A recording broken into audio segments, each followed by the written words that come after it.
In a brave act to save his dog's life, an Australian man struck an aggressive kangaroo in the face.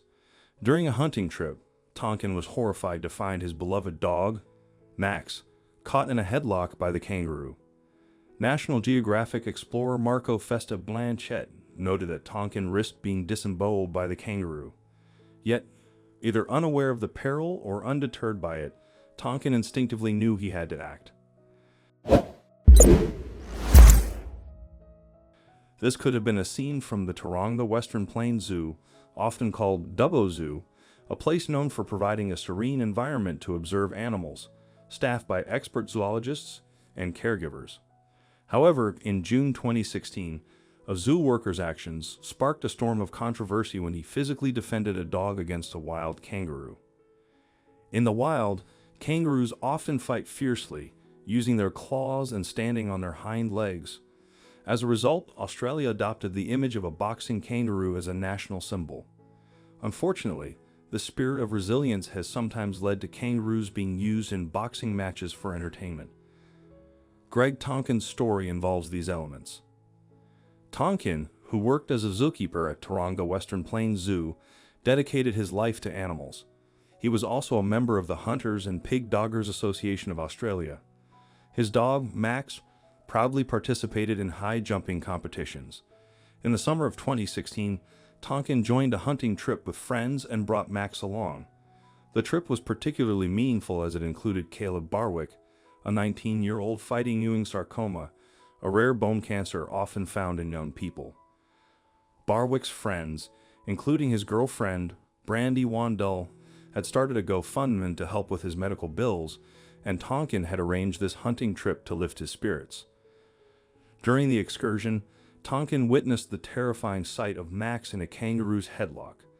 Marco Festa Blanchett commented that Tonkin risked his life in that moment. But Tonkin, focused on saving his dog, struck the kangaroo in the face, freeing Max. Thankfully, the incident ended there. Reactions to the viral video of Tonkin striking the kangaroo were swift and divided.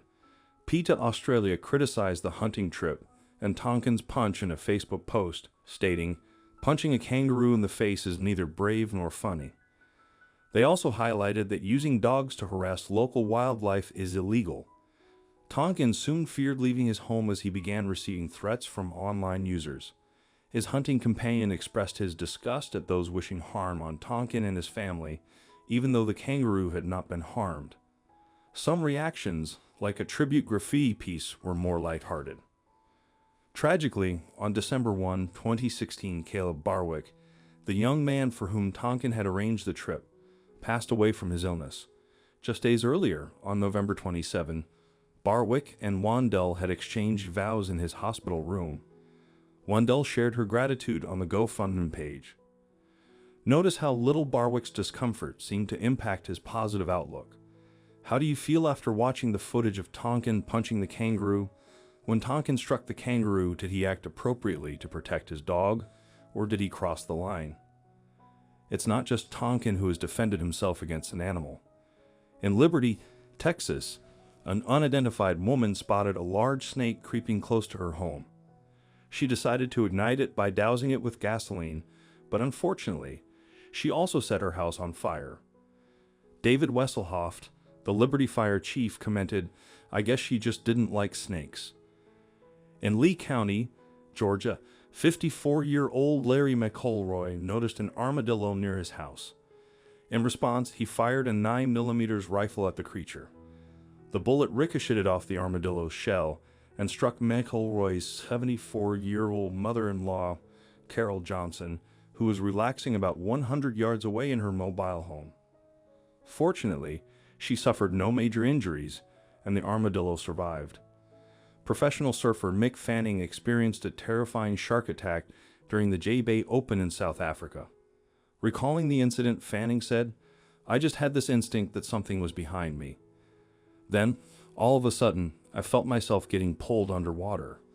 Fanning managed to escape with only a minor cut on his hand, reportedly from a quick punch he delivered to the shark. Surfer Kelly Slater later commented that Fanning's swift reaction likely saved his life. Following the attack, the remainder of the event was canceled. Viewer discretion is advised if you choose to watch the footage. The commentary and images are intense. In Alberta, Canada, Gib was out for a walk with his dog, Sasha, when a cougar suddenly appeared and attacked. Gib reacted quickly, saying, "I ran up and punched it in the side of the head. At that point, I realized it was a cougar." Gib and Sasha continued to fend off the animal, with Gib relentlessly swinging and shouting until he successfully chased the cougar away. Gib later remarked, "I don't run from anything, and I wasn't going to start now." Another remarkable story comes from Carl Moore in California, who reportedly punched a bear to protect his dogs.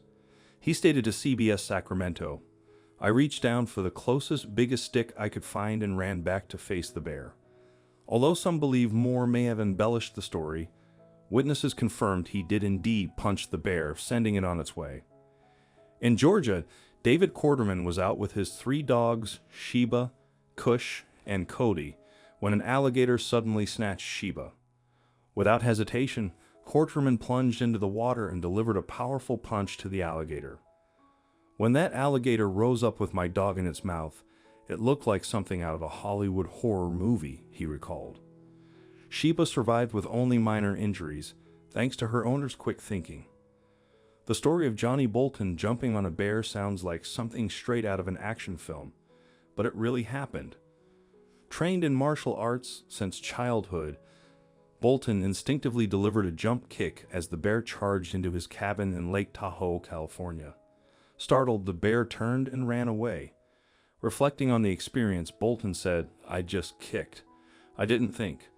Facing death is a strange feeling, but it's even stranger to walk away with just a scratch." In another incident, Jennifer Sutcliffe and her husband encountered a rattlesnake near their home in Corpus Christi, Texas. Her husband swiftly decapitated the snake with a shovel, but when he leaned down to remove the remains, the severed head bit him, injecting venom. Fortunately, he was rushed to the hospital and made a full recovery.